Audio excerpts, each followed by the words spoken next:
کہانی کا دوسرا پارٹ۔ اگلے دن وکیل قاضی بادشاہ کا رشتہ لے کر وزیر کے گھر آ پہنچے۔ وزیر نے رشتے کے لیے ہاں کر دی۔ 1-2 دن بعد منگنی ہو گئی۔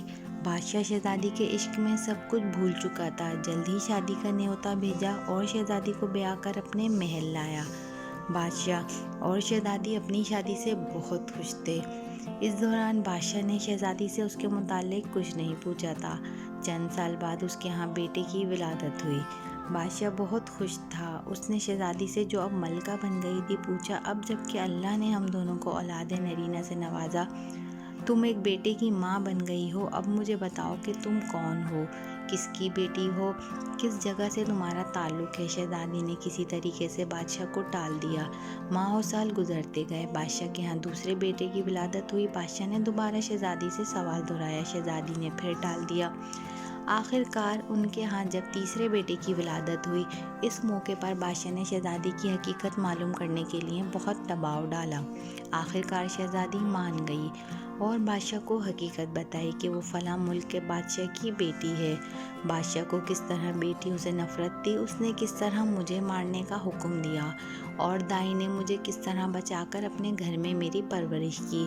بادشاہ نے کس طرح مجھے دیکھا، پھر کس طرح اپنے بھائی کے حوالے کر کے قتل کرنے کا حکم دیا۔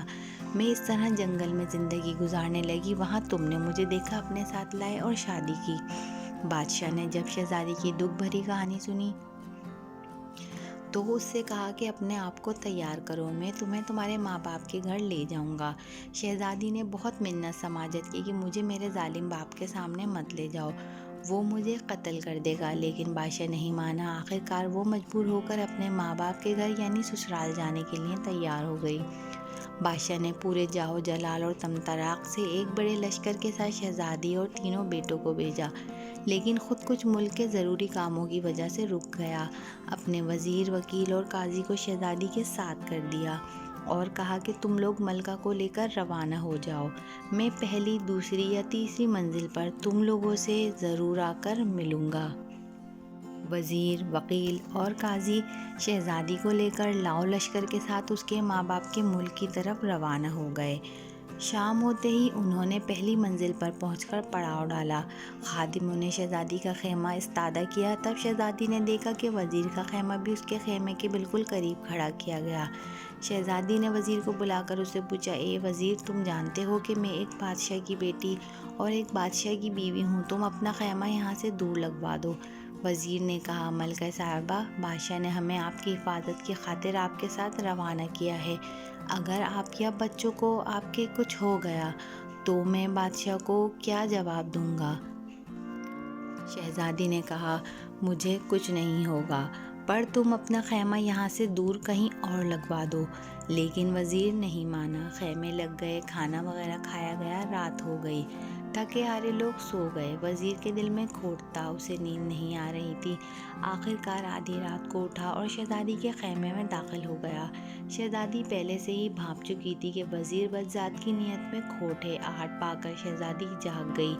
دیکھا کہ وزیر ہے تو اسے للکار کر باہر نکلنے کو کہا، لیکن وزیر آگے بڑھنے لگا۔ شہزادی نے کہا، اے بدذات وزیر، تم جانتے ہو میں ایک بادشاہ کی بیوی ہوں اور ایک بادشاہ کی بیٹی، نہ میں نے برائی کی ہے اور نہ کسی کا برا چاہا ہے، مجھے مخلوق کے سامنے بدنام نہ کر اور میرے خیمے سے نکل جا۔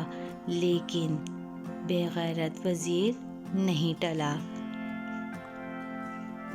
جب شہزادی نے دیکھا وزیر کسی صورت نہیں مان رہا تو اس نے اپنے بڑے بیٹے کو وزیر کے سامنے کیا کہ تمہیں اس بچے کے سر کی قسم، اس طرح مت کرو، اسے اللہ رسول کے واسطے دیے، قرآن کی دہائی دی۔ لیکن بد کردار وزیر کے دماغ میں شیطان پوری طرح سے گھر چکا تھا۔ وہ آگے بڑھا اور تلوار نکال کر ایک ہی وار سے بچے کا سر دھڑ سے الگ کیا۔ شہزادی سمجھ گئی کہ بدذات وزیر بالکل بھی نہیں ٹلے گا۔ اس نے وزیر سے کہا، تم اب بالکل بھی نہیں ٹلو گے، میں ایک پاک عورت ہوں، اس وقت میں وضو میں ہوں، مجھے اتنا موقع دو کہ میں اپنا وضو توڑ کر آ جاتی ہوں، تب تمہارا جو دل چاہے وہ کرو۔ وزیر نے کہا، جاؤ جاؤ اور جلدی آ جانا۔ پھر شہزادی خیمے سے باہر نکل گئی، بھاگتی ہوئی وہاں سے دور ایک بڑی جھاڑی کے پیچھے چھپ گئی۔ وزیر کچھ دیر انتظار کرنے کے بعد اسے ڈھونڈنے نکل گیا، ادھر ادھر تلاش کرنے لگا لیکن ناکام رہا۔ صبح ہونے والی تھی، آخر تک ہار کر دوبارہ شہزادی کے خیمے میں داخل ہوا، بچے کی لاش اٹھائی اور کہیں دور دفن کیا اور اپنے خیمے میں آ کر گھس گیا۔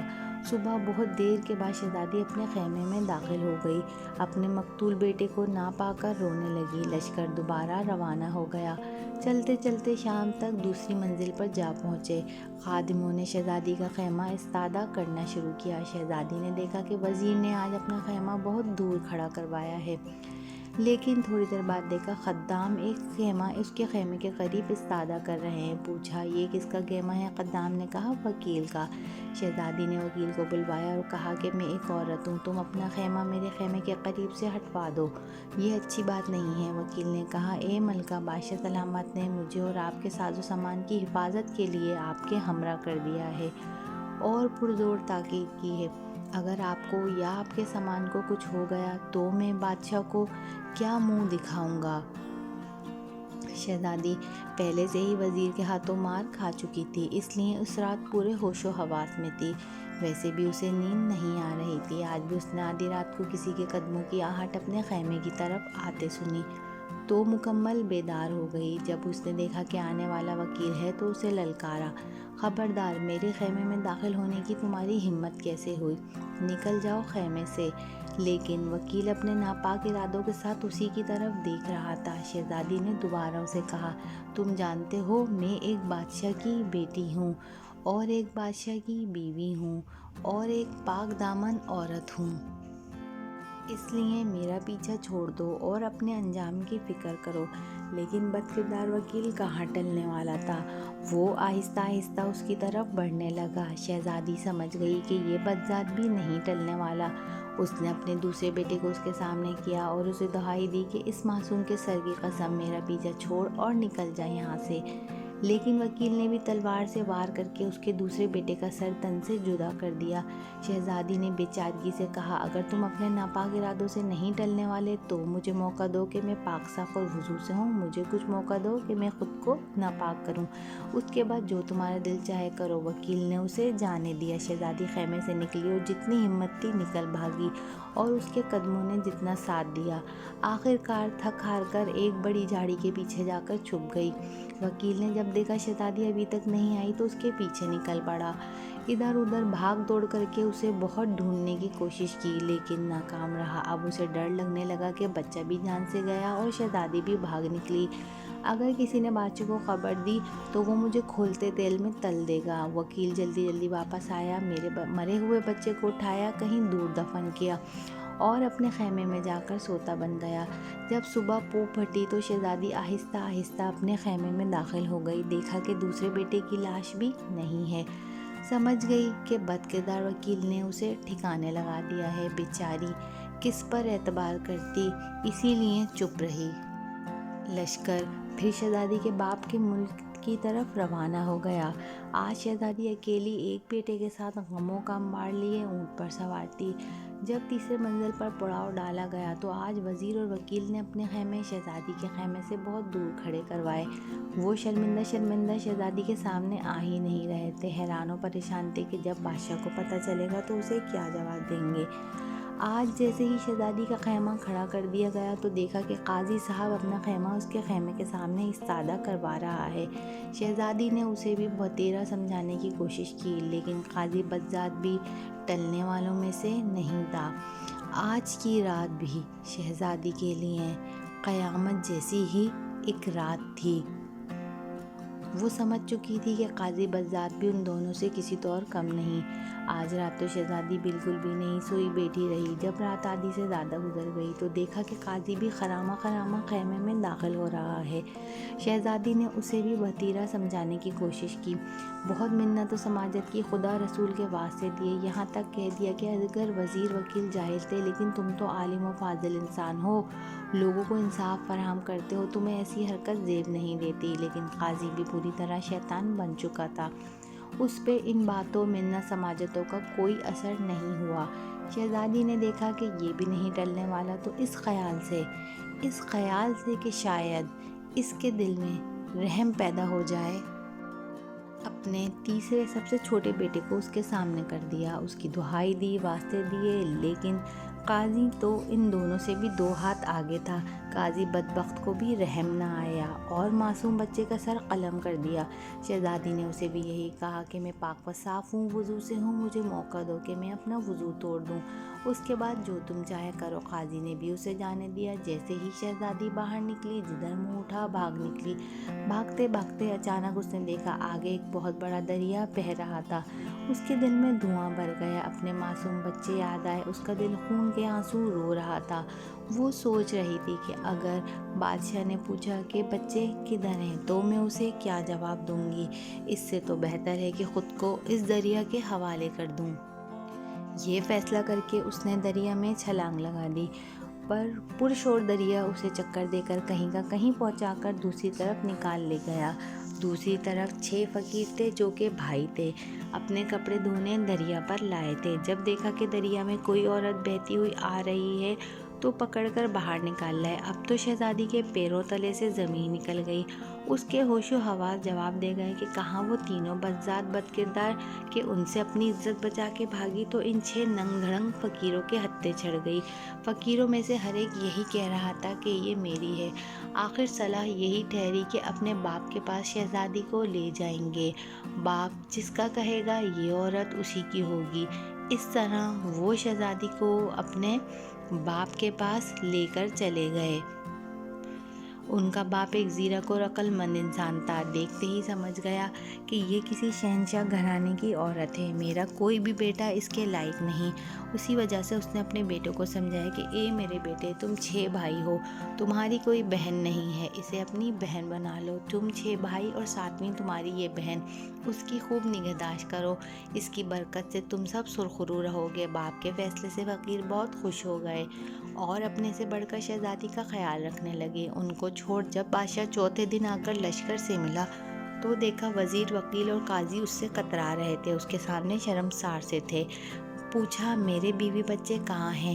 تینوں نے یک زبان ہو کر ایک ہی بات کہی، ملکہ تو ایک ڈائن تھی، تینوں بچوں کو کھا کر خود بھاگ نکلی۔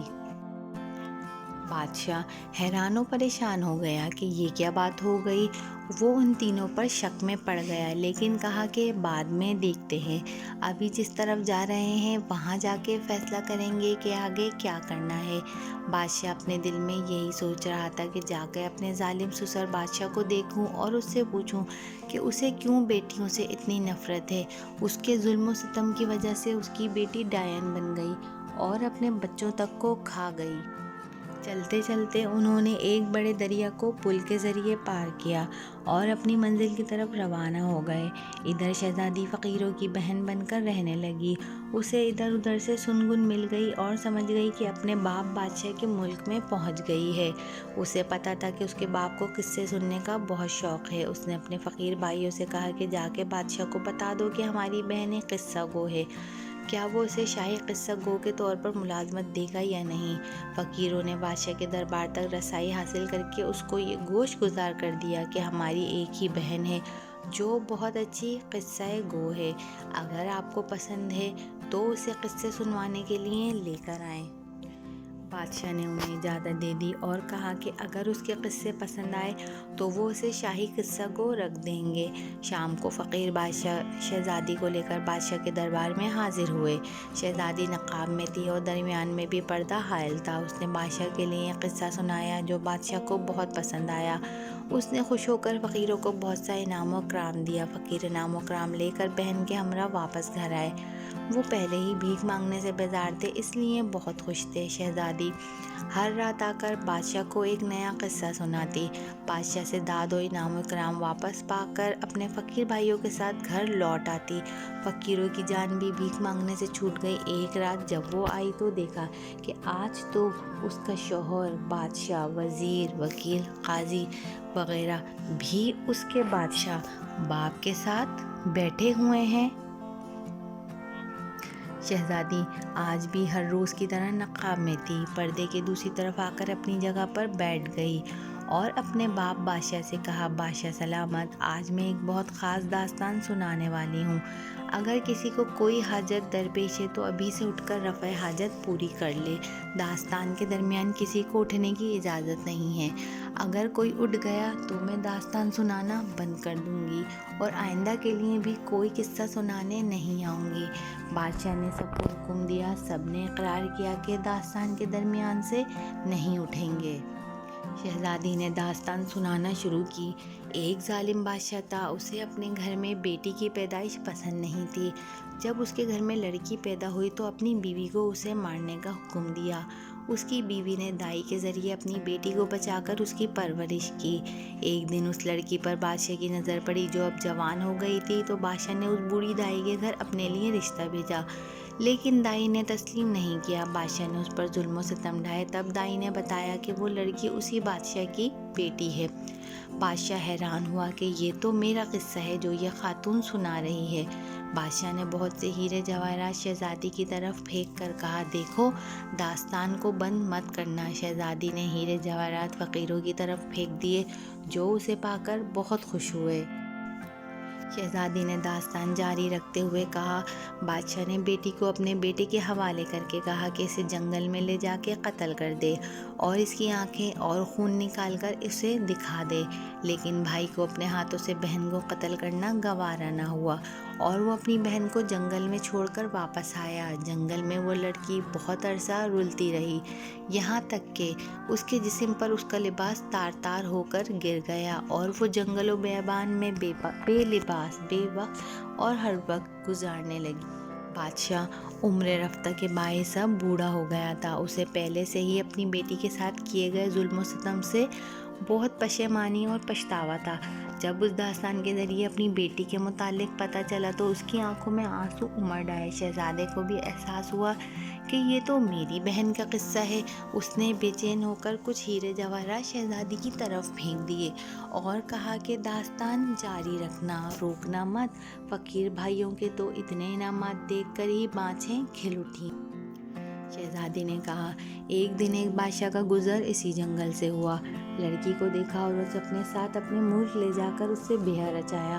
شہزادی کا شوہر بادشاہ، جو پہلے ہی بڑی دلچسپی اور انہماک سے داستان سن رہا تھا، چونک پڑا کہ یہ تو میرا اور میری بیوی کا قصہ لگ رہا ہے۔ اس نے بھی بہت سے ہیرے جواہرات نکال کر شہزادی کی طرف پھینک دیے اور کہا کہ دیکھنا، داستان آخر تک سنانا، مجھے اس داستان کو پورا سننا ہے۔ فقیر بھائیوں کے پیر خوشی سے زمین پر نہیں پڑ رہے تھے۔ شہزادی نے داستان جاری رکھی۔ بادشاہ نے اس لڑکی سے شادی کی، اس سے اس کے 3 بیٹے ہوئے۔ ایک دن بادشاہ نے اسے ان کے بیٹوں کے ساتھ اپنے وزیر، وکیل اور قاضی کے ہمراہ اس کے سسرال روانہ کیا۔ اب وزیر، وکیل اور قاضی کے اوسان خطا ہو گئے اور ایک دوسرے کی طرف سراسیمگی سے دیکھنے لگے کہ یہ تو ہمارا قصہ ہے۔ بادشاہ نے کچھ اور ہیرے جواہرات شہزادی کی طرف پھینک دیے۔ فقیر بھائیوں کی بانجھیں خوشی سے کھلی جا رہی تھیں۔